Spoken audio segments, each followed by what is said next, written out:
Hey guys, today we're going to be talking about another kind of serious topic, another serious topic that I really wanted to share, because a lot of these videos are just me kind of sharing my little testimonies about these different mental health kind of things. Like I've talked about depression, I've talked about anxiety, I've talked about all the ins and outs of those different things, and I've kind of dissected both of those briefly. But today I kind of wanted to devote a video, and I did a little short film. If you didn't see it, I'll put it in the description.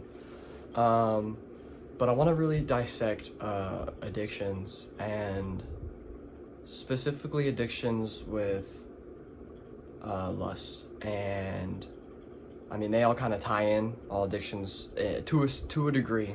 They all kind of tie in the terms that what the reason for doing them is, and why you started doing that in the first place.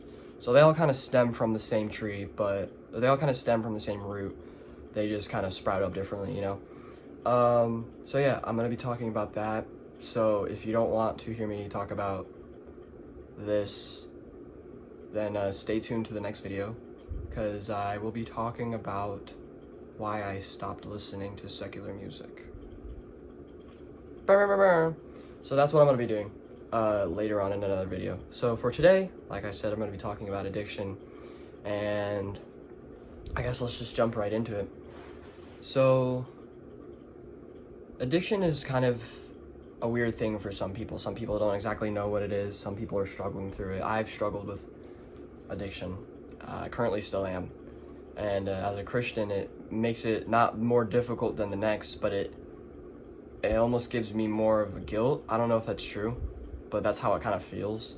Because before I was a really hard Christian, and I'm not like that, but like when I was a very devoted Christian, before I was like that, I didn't really know it was an addiction. And when I realized it was, I didn't really try to stop it. It was just, okay, whatever, we'll just keep going, and whatever happens. I'm not really too concerned about this. But as I grew older and matured more and grew more in my faith, I realized this doesn't feel right. And it just makes me feel gross, honestly. And it's to that point where the sin like disgusted me every single day of my life, because it was something I struggled with every single day of my life. It's costed me friends, it's costed me relationships, it's broken me, it's broken others. I've seen it hurt people, and I've seen it hurt me. So it's not just something I'm going through in the dark, it's just something that's truly affecting others besides just myself. So I guess I'll kind of just start from the beginning, honestly. Lust addiction is something that's kind of been blurred recently. It's kind of half and half. Some people think it's normal in terms of, yeah, it's fine, or it's normal, you're supposed to be able to do that, or it's like, and then the other half is kind of like, oh, that's wrong, that's not okay, that's against everything you stand for, that's against whatever, XYZ. I kind of fit in between those, and let me explain what I mean. I'm not going to say that it is okay, what I'm doing is okay, because it's not. It's unhealthy, it's unproductive, it's demeaning, honestly. The things that I'm watching and doing are not okay. It's not good, it's not healthy for me, it's not healthy for my future spouse, it's not healthy for relationships in general. It's not healthy for how I view women, and I've been getting better about it because I haven't really honed down on it until this last year, close to the end of 2024. But it's like the way I used to view women was so objectified and so materialized, and it wasn't healthy, it wasn't good, and there's no excuse or reason of why I should view women that way. It's just not okay. Period. Blank. There's like it, or it's like that's it. There's no excuse that I can give on how it is okay to look at women that way, because it's not okay. It genuinely is not okay. How I should be looking at women are as a daughter of God, and I should be looking at them like, man, God made that, and I'm not looking at them as, oh yeah, what a great body they've got. It's like, man, their personality, corny, right? Their personality is something that I want to spend the rest of my life with. Their smile, their laugh, their eyes, the way they carry themselves, their confidence, their worth ethic. That's the things that I want to look at, not what they got going on down there, what they got going up there, how they look, what's their weight, what's their height, whatever. It's like, I'm not looking at those things. I'm looking at who they are as a person. Because if you would have asked me a few years ago, what do I want a girl? Oh yeah, I want me a 5'2" gym girl. She works out a lot, looks really great. No, that'd be great. But what I want is a woman of God. I want someone that fears God the way I fear God, you know? I want someone that has that same relationship with God, or to that certain extent that I have. Because I don't want to have someone that either A, isn't a follower of Jesus, or B, is kind of still beginning their journey. And let me explain what I mean. I'd rather have someone that's on the same level as me, because at the end of the day, when I'm in that spiritual battle and I'm fighting off things I can't do alone, if I've got someone who isn't a follower of Christ, they're not going to know what to do. And if I have someone that's brand new in their faith journey, they have no clue what they're going to do, because they think everything's all great because they just started following Jesus. And that's how it is. But it's not without fight, and it's not without sacrifices. So back to the addiction. I started my addiction with lust, specifically with pornography, probably in middle school. And every single guy has struggled with this. And I don't know the exact statistics, but I imagine it's over 50% of men, probably closer to 60, 70 of men have viewed pornography. It's just the way it is. I mean, it's worse now, I would imagine, because it's so readily available everywhere. When I was growing up, you had to go looking for it. You had to actually look for it. You couldn't just find it on social media. You couldn't just find it just chilling on TV. Now it's everywhere. It's on TV, it's in movies, it's on social media. It's everywhere, and it's become an issue for a lot of men, because they look at these women that they're like, man, I wish I could have that. But then they set their expectations so high that whenever they get something, they are still like shooting their expectations so high that they lose that woman, because they just want what they saw in that video. It's the same thing even with women, because I know women struggle with it too. A lot of those women that are watching, usually they're watching because they're self-conscious with how they look or how they feel. And I can't exactly speak for them, but I can't even imagine what would go through their heads just looking at this woman that's model, like almost perfect everything, so to say, in their eyes, just for them to look in the mirror and not be satisfied with who they are and what they have. To realize later at the end of the day that all that's acting, none of it's real. But back to my point is, I started watching at a very, very young age, and it consumed me. And it started as a curiosity and later fell into a daily occurrence that I just didn't know how to stop, didn't know how to control. And that's normal, unfortunately, because being as young as I was, there's not really anything I can do, because I'm still growing, I'm still maturing, I'm still learning. So, and from what I heard from my friends, it was just normal. Everybody did it. That's just how it was. It wasn't something I was doing wrong, from what I thought. But later growing up, I learned to realize that, yeah, people are struggling with it, but they're not saying it's okay anymore. They're saying, yeah, this is a problem. I need to break this down, because it's just affecting my life completely. I will say though, the accessibility has gone down slightly in terms of mainstream platforms.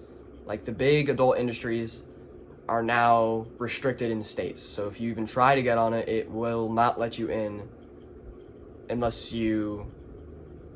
Actually, I don't think there's anything you can do. I think it's literally just like, if you're in a certain state and it's banned, yeah, you're not getting on there, buddy. Which is good, but it's like there's so many other sites. There's so much out there. It's like, if you really dissect it and you just like, it's everywhere. It's there's so many websites, there's so many platforms that have it. And even on like just social media, it's on Instagram, it was on TikTok, it's on Twitter, it's Reddit, it's on Discord, it's literally everywhere. There's nowhere you can really go to avoid it. Even on Snapchat, you'll get like ads from people that are like trying to promote their OnlyFans or sex bots or whatever. Like, it's everywhere. It's so unavoidable. But to what I'm saying all this for is like, it's hard. And to anybody that's watching this and is struggling with this certain addiction, don't beat yourself up about it. Really. Because the more you do that, the more you're just going to keep feeding into it. The reason why we feed into it is because of a certain way that we feel about ourselves. And the more we just degrade ourselves and just say demeaning things about ourselves is the more that we're going to feed into that addiction, and the more we're going to continue doing it. We're never going to be able to beat that battle if we keep saying, man, why did I do that? I hate myself. Why would I keep going back to that after I said I wouldn't do it again? Man, I'm so stupid. Like, if you keep saying these things, it's just delaying the inevitable of you doing it again. And I've realized this over the years, that the more and more I try to stop doing it is the more I'm going to keep doing it. Let me explain what I mean. The more you keep thinking about it, I saw this one video where he was like, if you keep putting that word lust in your head, that's all you're going to think about. It's the same thing that if you say a certain food, like if I'm talking about cheeseburgers or something, you're going to start thinking about cheeseburgers, and then that's all you're going to be thinking about because you're going to get hungry or something like that. But it's like if you put that word lust in your head, it's going to stay there because that's, oh, I'm trying not to do it, but I'm continuously thinking about it. So it's making it really hard to get away from it if I keep thinking about that thing till eventually you give in. What I've done or tried to do recently, or have been trying to do, it's like I said, it's a never-ending. Addiction is not something that you beat. It is something that you continuously try to fight every single day, and you just get better at fighting it every day. The people that have been sober for years are not done fighting that addiction.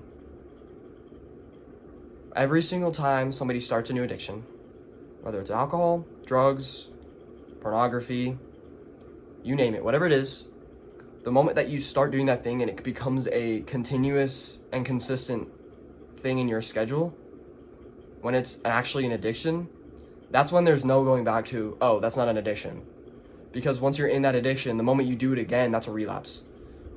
There's no, oh, I'll never do that again, and if it happens again, I'll just wipe it off my shoulder. No. That's relapse. It's the reason why whenever drug addicts go back into drugs that they try to stay away from is one, with withdrawals that they'll have, and they'll relapse because one, it'll physically do things to them after being off of it for so long, and it brings them back to square one where they end up doing it over and over and over again. But it's a continuous fight. It's a never-ending fight that you're gonna continuously have to fight, and you're just gonna have to get stronger and stronger. And the way I've done that, back to what I was saying, is instead of thinking about lust, and if I would put Jesus in my mind. I would physically out loud say, I'm gonna focus on Jesus. I'm gonna focus on Jesus. I'm gonna focus on God's word. Focus on growing closer to God. And that would be what would be on the forefront of my mind. It would no longer be lust. It would be the Lord. And I know, it's easier said than done, but it's something you have to continuously do, try and practice. Because it's not going to just... The thing about this... Actually, no, sorry. The thing about addiction in general is it's always there. And no matter how hard you try to cut yourself off from it, you'll always find a way to get back to it. And it's kind of that thing where... For people that have alcohol addictions. By the way, I don't know what I'm talking about with these certain things. I'm just making speculations, so don't come at me. People that have alcohol addictions or drug addictions, it's that thing where, oh yeah, they put the bottle down, but they wake up the next day, they see it, and they're like, oh yeah, let me take a drink. You know what I'm saying? It's the same thing with pornography addiction. It's like, oh yeah, I'm not gonna worry about that. Today's gonna be great. Today's super productive. And the moment you have downtime and you see one video of one half-naked lady or whatever, you're right back in it. And you're right back to realizing, man, why did I do that, you know? But that's kind of what I've dealt with. over the years, and I've dealt with it for several years. And it's been a really big part of my life, and I hate that it has. But if it hasn't, then I wouldn't be able to speak about it like I am now.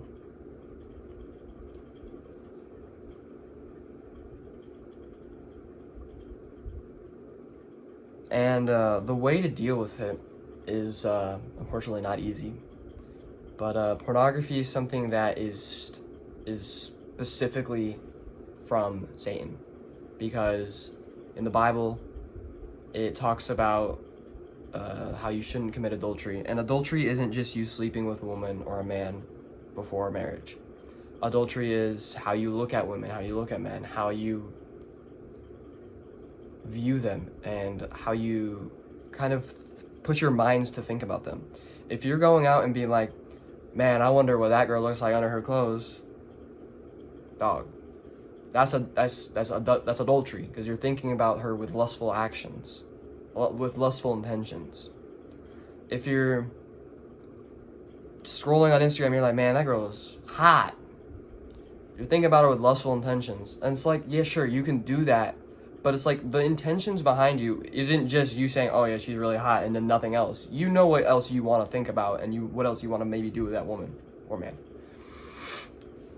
Adultery isn't just the act of sleeping with somebody else. The adultery is the act of how you view people, how you look at people, and what your intentions are by looking at those other people. So the thing that's so difficult about pornography addiction is a lot of the times people fall back into it after having a relationship where they were sleeping with that other person, and then they lost that person, and then they had to fill that void, and they didn't know what else to fill the void but either going back to pornography or finding another woman or man to replace that, which is not healthy. But to deal with it is as easy as it is to surrender everything to Jesus and to just let him have it. You're gonna fight, you're gonna have days where you fail, you're gonna have days when you win. But eventually those wins are gonna stack up more than those losses. And eventually it's gonna be a net, it's gonna be a positive in your wins more than your negatives. So it should look like 50 to 20. So 50 wins to 20 losses. That's how it should look. It's never gonna be 50 to 0. It's always gonna be 50 to something else. Because with addictions, it's like, you're never gonna get away from it. You can stay sober or clean for as long as you want, but that one day, that one hard day where you're exhausted and you just, why not? Then you're back to square one, you know? And then it becomes a cycle again. Because the unfortunate thing with relapses is it's not just a one-time thing and then you're done and then you're back to your 1 year, 2 year, 3 year being clean. Once you relapse, it goes back to that, oh, we gotta add this to the schedule now, right? So it is a never-ending thing that continuously goes on again and again and again, day by day by day. And I've had those times. I went clean for a month once, and I ended up coming back into it because of a void that I had, a loss that I gained, and I ended up going back into it again and again and again and again and again.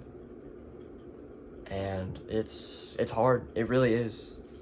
There's nowhere else. There's no other way that I can tell you it other than the fact that it's difficult. It's going to be a challenge, but you can't give up on it. The moment you give up on it is the moment you're never going to get away from it. The day that you say, I give up trying to break this addiction, is the day that the devil forever holds your place in hell. And the day that God will continue trying to chase you, but will slowly be drifting away. Because while it's something we struggle with, the moment you give up and give it all to Satan, that's just flat out saying that you don't trust God anymore. You don't trust what he has for you. You don't trust his plans, you don't trust his judgment. You're just gonna give it all to Satan and let him have it and let him have you. Or you can just, let God have it. And it's not difficult. It'll be difficult in the time that it will take. It's not gonna be an overnight thing. It's not gonna be a week thing. It's not gonna be a 2-week thing. It's not gonna be a month thing. It's going to take a lot of time and effort and patience and strength. But God is going to be there to give you those things. He's going to be there to give you that strength, to give you that patience, to give you that gratitude, to give you these things to help you get through the addiction. I also found that telling myself every day, I'm never going to do that again, never helps. It makes it worse. So when it happens, again and again and again, don't say anything. Just pray. Talk to God. Don't even say, I'll never do that again. Just be like, God, I'm sorry. Forgive me. And then keep going. And then just try to fight harder and harder and harder. And again, it's easier said than done. I've struggled with it for years. But if you really want it, then you'll fight for it. Because what I found is on the days where I just don't even care, are the days when it's not even what I used to say and used to tell myself. That is a lie.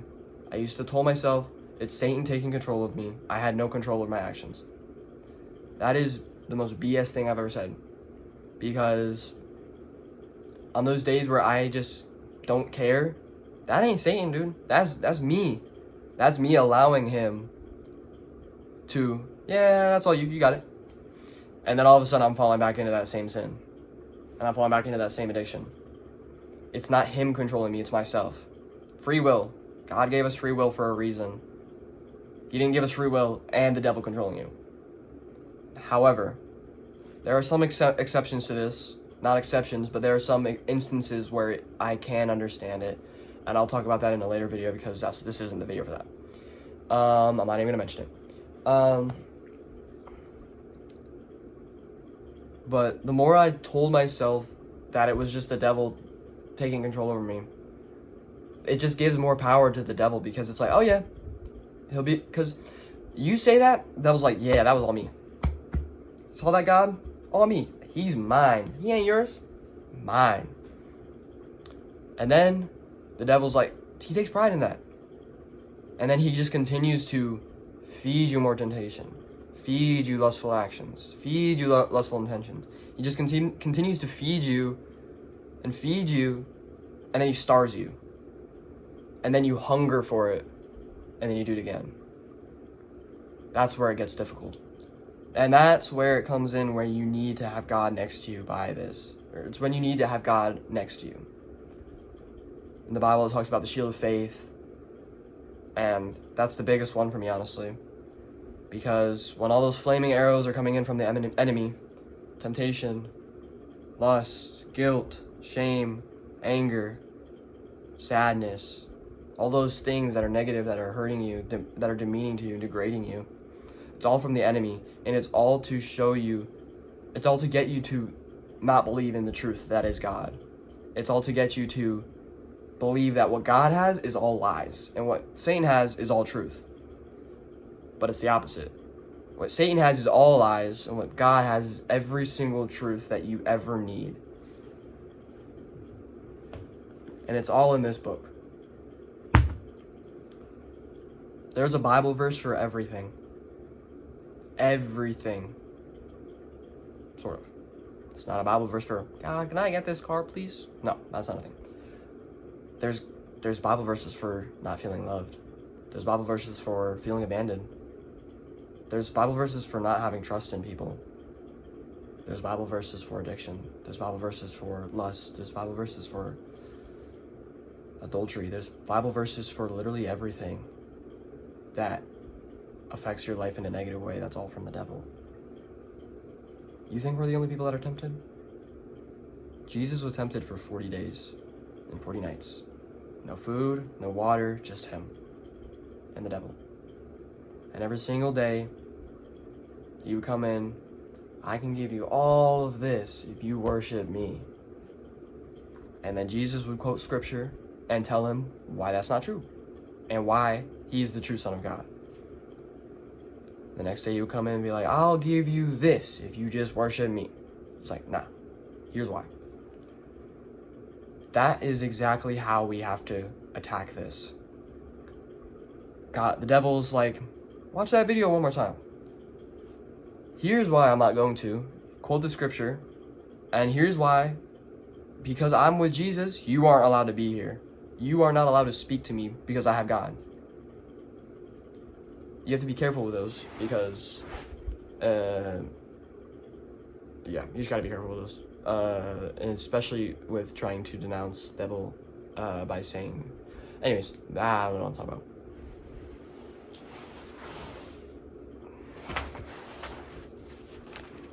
But that's how we have to attack these things. We have to attack them head on with scripture, with the word from God.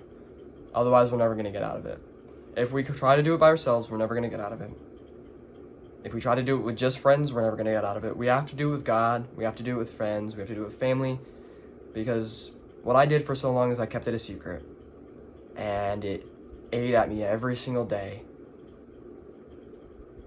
And it broke me every single day. And when I finally told people, that weight came off my shoulders and then immediately was thrown right back on because it was like, oh,